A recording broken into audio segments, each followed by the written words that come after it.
It is 2:47 in the morning on March 1st, 2026, and I am sitting at the river. I am outside right now. It is cold. The weeping willows are all around me, and their branches are hanging down into the water and brushing my face every time the wind moves through them. I didn't plan to be here. I was in bed. I had been in bed for about an hour trying to sleep, and then something happened that I cannot fully explain, except to say that something pulled me up and out of the house and down the hill to this bank. And I've been sitting here for almost 2 hours now, shaking, weeping, holding my phone with hands that won't quite stop trembling. I have to tell you what happened tonight. I know it's almost 3 in the morning. I know most of you are asleep and you'll find this later and you'll have to decide whether to keep watching. I know some of you are going to click away because this sounds exactly like every dramatic video you have scrolled past before. And I understand that. I really do. But some of you are going to feel something right now in your chest, a kind of warmth or weight or recognition.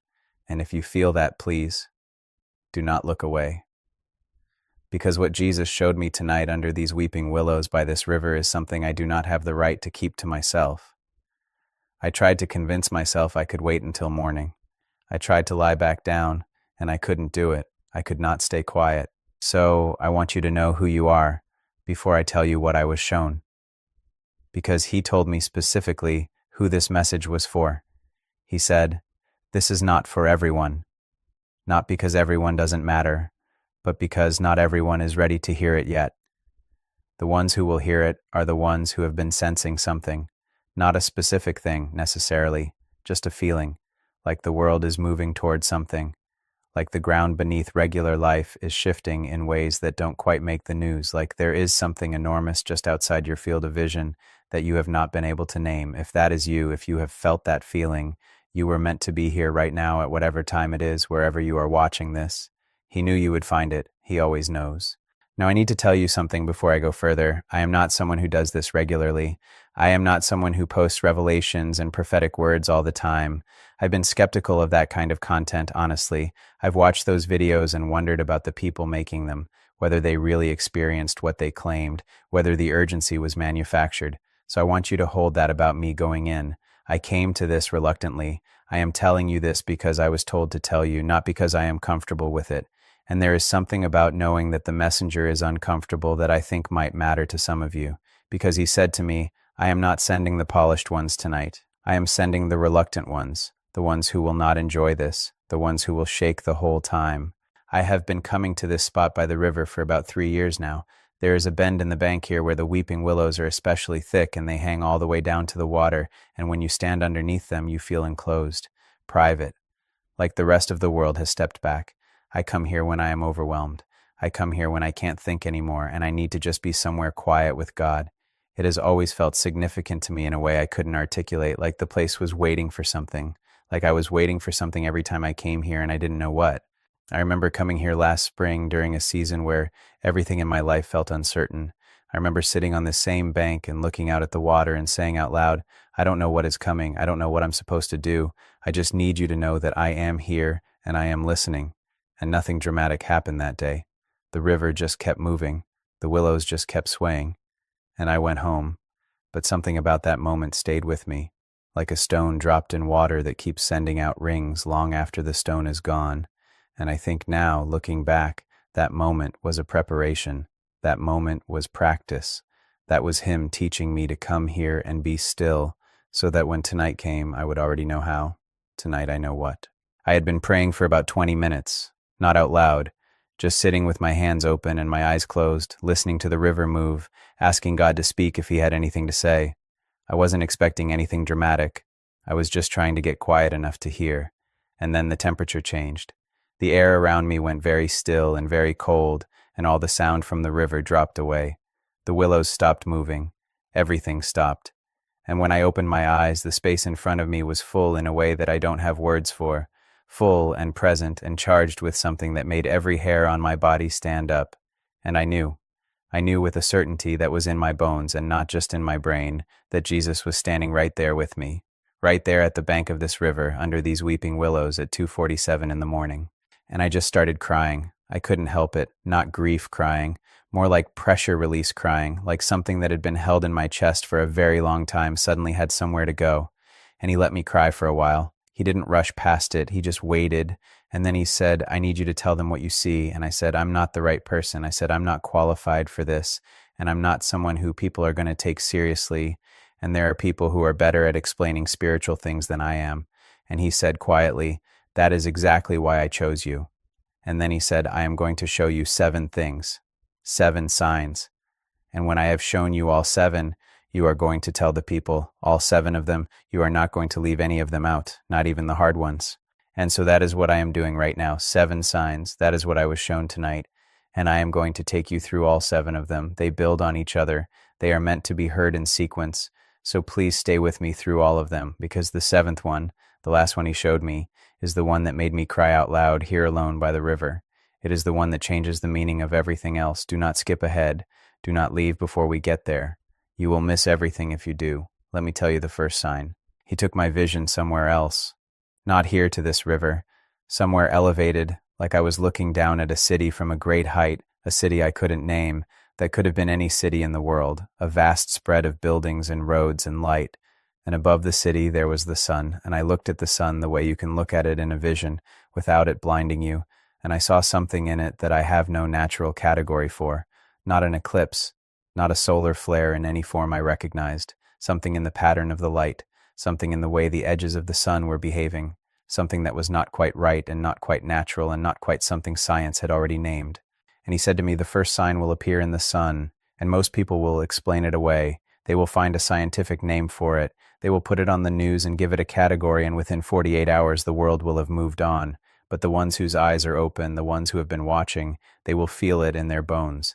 And I saw in the vision a woman standing in a parking lot looking up, just standing there with her hand over her mouth, and her face was not afraid. Her face was the face of someone who recognized something they had been told to watch for. She knew. She felt it. And right next to her was a man on his phone reading the headline about the event, the scientific explanation, the reassuring article that told him there was nothing to worry about, and he was already scrolling to the next thing. He didn't even look up. He said, that is the first sign. Watch the sun. When you see the thing in the sun that cannot quite be explained away, even though the explanations will be offered, that is the beginning of the count. The 3 days are closer than people believe, and the first sign is what starts the clock. So that is the first thing. And I want to pause here and ask you a question. When did you last look up? When did you last step outside and just, stand there for a moment and look at the sky and ask, is there anything happening up there that I should be paying attention to? Because we are going to come back to that question. And the answer matters more than you might think right now. The second sign he showed me was in the water, and this one landed differently for me because I was literally sitting next to a river when he showed it. He said the second sign will come in the waters, not in floods necessarily, not in the kind of dramatic water event that makes every headline. He said the waters will speak. And I saw in the vision rivers and lakes and coastal areas and shorelines where the water was doing something it had not done before, not catastrophically, not in a way that would alarm anyone who wasn't paying attention, but in a way that the people who had been near those waters all their lives would notice. Fishermen who had worked the same waters for 20 years noticing that something was off. Families who had swum in the same lake every summer since childhood, noticing that the water was different in a way they couldn't quite name. He said the waters are a warning bell.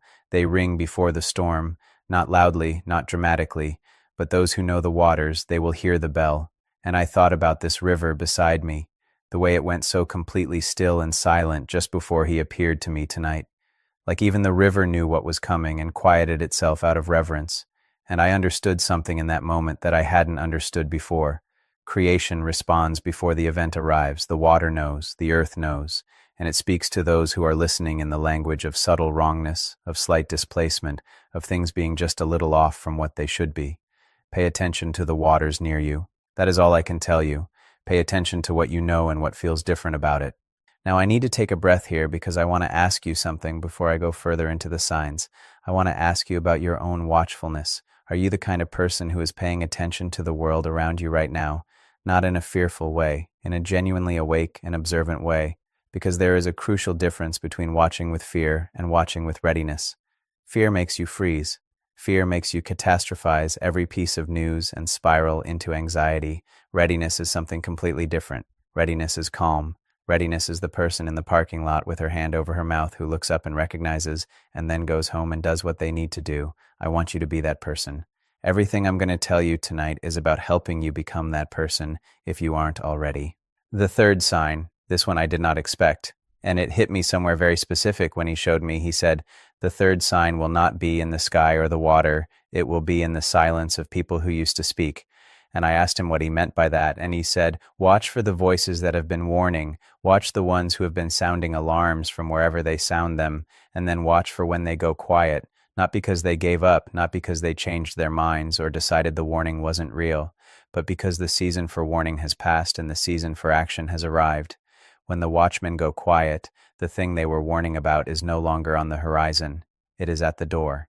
And I saw in the vision a whole landscape of voices, people speaking from small screens and from pulpits and from street corners and from pages and podcasts and every channel of communication you can imagine, voices warning about what was coming, and I watched as those voices began, one at a time, to fall silent, not dramatically, not with a farewell message or a final broadcast, just one voice would grow quiet, and then another, like candles in a dark room being gently cupped by a hand. Not blown out, just shielded. One, then another, until the room was dim. And the people who had been listening to those voices, or not listening, or half listening while doing other things, they didn't notice at first. Life kept moving, phones kept buzzing, content kept flowing, and the silence of the watchman was swallowed up in everything else. And he said to me, when the watchmen go quiet, that is the sign that the darkness is no longer far off. Those who see it coming have stopped warning and started preparing, and the gap between their silence and the darkness arriving is shorter than most people would be comfortable knowing. I sat with that for a long time by this river. I'm still sitting with it, honestly, because this is not about any specific person or platform or community. It is a question for all of us. Have I been paying attention to who has gone quiet? Have I noticed the voices that used to speak regularly about what was coming and have now grown still? And instead of asking why they stopped, have I asked myself what they know that I don't? I mean, be aware. That is all. Just be aware. The fourth sign, and this one he described to me in a way that I want to get exactly right because the specifics matter. He said the fourth sign will be in the hearts of families, not in governments, not in global events you can track on a news feed or a market screen, in the most private and personal place of all, the household, the space between four walls where people who share a life together are either honest with each other or not. He said, in the days before the darkness, what has been buried will surface. What has been hidden will seek the light, not because people decide to be honest, but because the pressure of what is coming will push everything that was being held down back up to the top. And I saw in the vision households. Some of them were not ready for what surfaced. Old anger came up, grief that had never been processed, fear that had been living in the basement of a marriage or a family for years, well-fed in the dark, and now suddenly in the room with everyone. And some of those households collapsed under the weight of what surfaced, not because the truth was too much to bear, but because they had never practiced bearing it together and they didn't know how. And then I saw other households, and in those households there was a different kind of conversation happening, not easy, not comfortable, but present, people sitting with each other and going into the buried places together, choosing to bring up the hard things before the hard things forced their way up, and there was a solidity in those households that I could feel even in the vision, a groundedness, like a tree with its roots very deep. And he said, the darkness cannot break what has already been made honest. He said it like a law, a certainty, not a hope, a fact. So I want to ask you about your household right now. Is there something buried? Is there something between you and someone under your roof that you have been putting off addressing? Is there a conversation you have had the first 3 words of 100 times in your head and then not said out loud? Because the fourth sign is not coming. It is here. It is already beginning in many households all over the world. And the ones that will come through the 3 days of darkness anchored and unbroken are the ones who are doing the work right now, tonight, this week, before the darkness arrives. Do the work, please. While there is still time to do it with intention and not just reaction, I need to take another breath. The 5th and 6th signs, these are where the intensity starts to really build, and then the 7th. And I have been trying to work up the courage to say the 7th out loud since the moment he showed it to me. And I'm going to get there, I promise. Stay with me. The 5th sign was in the church, and I want to be careful here because the way he spoke about this was not angry. It was grieving. It was the grief of someone who had given everything and was watching what he gave being slowly set aside. He showed me gatherings. He showed me communities of faith. He showed me buildings full of people who carried his name. And there was something about the way he looked at them that broke something in me, because it was unmistakably love. All of it was love. Even the grief was love. He said, "The fifth sign will be when those who carry my name choose comfort over calling." And I saw in the vision what that looked like. I saw messages that had been trimmed of their edges, truths that people needed to hear replaced by things that made everyone feel good and warm and approved of. Hard questions softened into things that didn't require anyone to change. And the people leaving those gatherings unchanged, week after week, month after month, going out into the world no different than when they came in, and the world no different for them having been there. And he said, "I am not angry at them." He said it quietly and clearly and in a way that made it impossible to doubt. He said, "I am heartbroken because I gave them the light. I gave them the thing the world was starving for, and they chose to dim it, not out of malice, out of fear, out of not wanting to cause discomfort, out of wanting to be liked." And then he said something that I have not been able to stop thinking about since. He said, "When you see the light being dimmed inside the walls that were built to hold it, understand that the darkness outside those walls has already arrived. The dimming is not the cause, it is the response. The church dims its light because it can already feel the darkness pressing in, and the tragedy is that the darkness presses harder when the light gets smaller." And, I want to say something here that I think is important. This is not an indictment of any specific denomination or tradition or congregation. This is a mirror. It is for every one of us who carries any kind of light and has to ask ourselves, when did I last let it burn as bright as it can? When did I last say the true thing even though it was going to cost me something? When did I last trust that the light I carry is actually needed and not just tolerated? Because I can ask myself those questions. I have to ask myself those questions. And so do you, the sixth sign. And when he showed me this one, I actually cried out. I couldn't help it. I said something out loud here alone by the river and startled the ducks in the water with the sound of my voice. He said, "The sixth sign will be a reversal. You will see the children acting ancient and the adults acting like children." He said this not with judgment, but with something I can only describe as wonder. Like even he found it worth noting. He said, "I have been speaking to the young ones, because the young ones still listen without requiring the message to be convenient. They have not yet learned to filter what they hear through what they need to be true. They just receive. And I have been speaking into that openness, and I saw in the vision young people, teenagers, children, some of them quite young, and there was a weight on them that was not oppressive but was serious, a gravity, a clarity about what was real and what mattered. Some of them were praying alone in their rooms. Some of them were reading with a hunger I recognized. Some of them were having conversations with each other about things that most adults around them would have dismissed as too heavy for children. And their parents, in the vision, many of their parents were somewhere else, not physically somewhere else necessarily, but internally, distracted by the noise of everything, arguing about things that in the light of what was coming seemed almost impossibly small, scrolling, consuming, avoiding. Not bad people, not evil people, just people who had been so thoroughly trained by the world to keep moving that they had stopped being still enough to hear what their own children were hearing. And Jesus said to me, "Tell the parents, tell every parent who watches this, if your child has been asking about spiritual things lately, if they have been bringing up questions about eternity or faith or what is real, if they have been quieter than usual or more serious than their age would normally call for, do not dismiss that. Do not laugh it off. Do not steer the conversation somewhere lighter because you don't know how to answer. Because what I have been placing in your children, I place there for a reason. And one of the reasons is so they could be a light to you. The sixth sign is already visible. Look at the young people in your life. Ask them what they have been thinking about. And then whatever you do, actually listen to the answer. Okay, I have to tell you the seventh thing now. I have to. I have been building toward it, and I know some of you have felt it coming, and I have been finding the courage to say it out loud since the moment it was shown to me, and the moment has come. He said to me, there is one more thing, and there was something different in the way he said it, something that made me go very still, the way you go still when you sense that what comes next is going to rearrange something in you. And I said, I'm ready.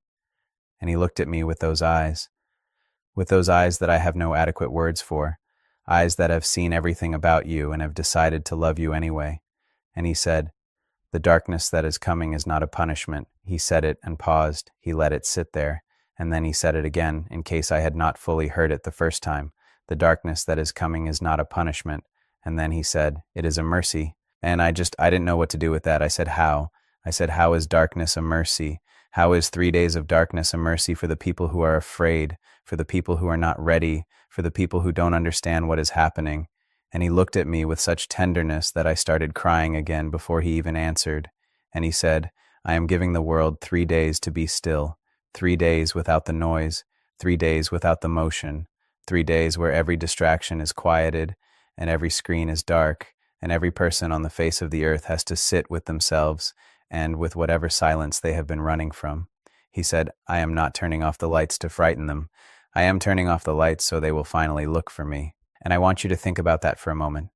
Think about the person you know, maybe it is you, who has been so buried in noise and motion and content and the endless consuming of everything that they have not been genuinely still in years. Think about the person who fills every silent moment with something: music, scrolling, television, podcasts, anything to keep the quiet from settling in. Think about the person who is afraid of what they would hear if they went actually quiet. The 3 days are for that person. The darkness is a gift for the person who has never been able to stop long enough to hear his voice. You are not forgotten. You are not abandoned. You are being pursued. And the darkness, when it comes, is the pursuit. And he said to me, tell them this. The ones who have been watching, the ones who recognize the signs as I showed them to you tonight, they will not be overcome by the darkness. They will be ready for it. They will know what it is and they will know what to do in it. But the ones who have not been watching, the ones the darkness surprises, even for them it is not a punishment, it is an invitation, the most unavoidable invitation he has ever extended. Because you cannot ignore 3 days of darkness. You cannot scroll past it. You cannot find the scientific headline and move on to the next thing. It will be there, and in it he will be there. And every single person who wants to find him will be able to. He said, I have not given up on any of them, not one. And something in me shattered at that, something that I didn't know was still hardened or braced or defended, just shattered, because I think some part of me had been afraid that the warning was the whole message, that the darkness was the final word. And it is not. It is not the final word. It is a chapter in a story that ends with him. And then he said one more thing about the darkness that I want to make sure you hear. He said, the 3 days will feel different to different people based on what they brought into them. He said, the person who enters the darkness already anchored will experience it as a kind of holy retreat. Quiet, clarifying, like a long, deep breath they didn't know they needed. He said, the person who enters the darkness unprepared will experience it as a stripping away. And he said, even the stripping is love, because what gets stripped in the darkness is everything that was standing between that person and the truth about who they are and who I am. He said no one will leave the 3 days the same as they entered. No one. And that, he said, is entirely intentional. I am not preserving the world that enters the darkness. I am preparing the world that emerges from it. So what do you do with all of this? I want to be very specific with you now because some of you are sitting there with a practical question underneath all the emotion. Okay, what do I actually do? What do I do today, this week, in the time between now and whenever this comes? Let me tell you what he said about that. He said, settle your hearts before the darkness, not during it. The preparation that holds you in the 3 days is the preparation you do in the light. An anchor dropped in a storm is too late. You drop the anchor before the storm. You drop it when the water is calm, and you have the time and the clarity to do it right. So what does dropping the anchor actually look like? It looks like going back through the 6 signs I described tonight and asking yourself honestly where you are with each one, not academically, personally. Have you seen the sign in the sun and explained it away? Have you noticed the waters speaking and ignored them? Have you seen the watchman going quiet and not asked yourself why? Is there something buried in your household that needs to surface before it gets forced up? Have you been dimming your light because you were afraid? And what are the young people around you carrying that you have not yet asked about? These are not rhetorical questions. He told me to tell you to actually sit with them, actually write them down if you need to, actually have the conversation with someone you trust about what your honest answers are. Because this is not content to consume and move on from. This is a mirror being held up, and what you do with what you see in the mirror is what matters. The preparation also looks like this. It looks like quieting yourself now in small amounts before the silence is imposed on you. 10 minutes in the morning without your phone, a walk without earbuds, a meal without a screen, small doses of silence while you still choose them.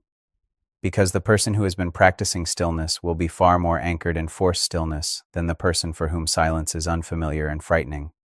Practice now, while you can choose it, before it is chosen for you. It looks like the household conversation. I know I have come back to this more than once tonight, but I cannot emphasize it enough. The household conversation, the one you have been avoiding, have it. Not perfectly, not with all the right words planned out. Just have it. Be in the room with the person and say the true thing, because what he told me is that the households that will be anchored in the 3 days are the households that are currently choosing honesty over comfort. The cost of honesty now is discomfort. The cost of avoiding it then is something much harder. It looks like examining what you actually believe about who he is, not performing a belief, not repeating words you have said since childhood without thinking about them, actually sitting with the question of whether you believe he is real, whether you believe he loves you, whether you believe the darkness is held in his hands and not just falling on its own, because that belief, held personally and genuinely, and not just institutionally, is the thing that turns 3 days of darkness into 3 days of encounter instead of 3 days of terror. And if you are not there yet, if you are someone who is genuinely not sure, if you are someone who has been skeptical of all of this, who found this video by accident, or maybe not by accident, who is watching with one part of you curious and one part of you resistant, he knows. He knows exactly where you are. He told me to tell the skeptics specifically that the 3 days are not designed for the ones who already know him. The ones who already know him will be fine. The 3 days are the last great love offering extended to everyone who has not yet been able to believe. You are not outside the reach of it. You are, in a very real sense, the reason for it. And I want to stay with the skeptics for one more moment because I was one of you not so long ago. I know what it feels like to watch someone talk with urgency about a vision or a dream or a revelation and feel the resistance rising in you. The part of your brain that says this is manipulation, this is a performance, this is someone using language about God to manufacture feeling in people who want to feel something. I know that voice. I have that voice. It was loud in me for years. And I am not going to try to argue with that voice tonight, because I don't think argument is what moves it. What moves it is encounter. And here is what I know. You do not need to believe everything I told you tonight to do the one thing that matters most. You do not need to have your theology sorted or your doubts resolved or your history with religion worked through. You just need to be willing to be still for 3 days when the darkness comes and to ask with whatever sincerity you have if there is anyone there. That is it. That is the whole thing. And I believe with everything in me that if you ask that question in that silence, you will get an answer that no one can take from you.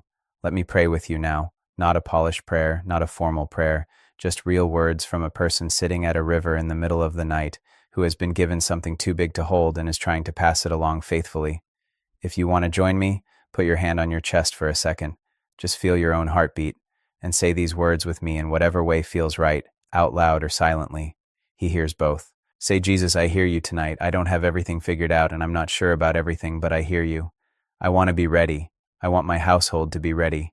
I want to be someone who is watching. Come into the places I have kept you out of. Bring light to what I have been keeping in the dark. I choose to anchor myself to you before the darkness comes. I choose you now, in this moment, with whatever faith I have, even if it is small, even if it is new. I choose you. Amen. If you said that, I need you to know something has changed, not in your circumstances, not necessarily in how you feel right now this moment, but in something that matters more than both of those things. You dropped an anchor tonight. And anchors hold even when you can't feel them holding, especially then. And I want to say something about what happens after a prayer like that, because sometimes people pray and then feel nothing, and then they conclude that nothing happened. And I want to gently challenge that. The feeling is not the prayer. The feeling is not the faith. The decision is the faith. The turning is the faith. The moment of choosing, however small and quiet and undramatic it felt, that is the thing that counts. Faith is not an emotion that overtakes you. Faith is a direction you choose to face.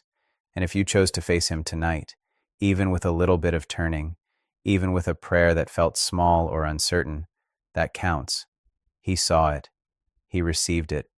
And he is working with it right now in ways you are not yet equipped to see. Now let me say something to the people who feel that pull to share this. And I think some of you feel it right now. That same pull that dragged me out of bed and down to this river in the middle of the night.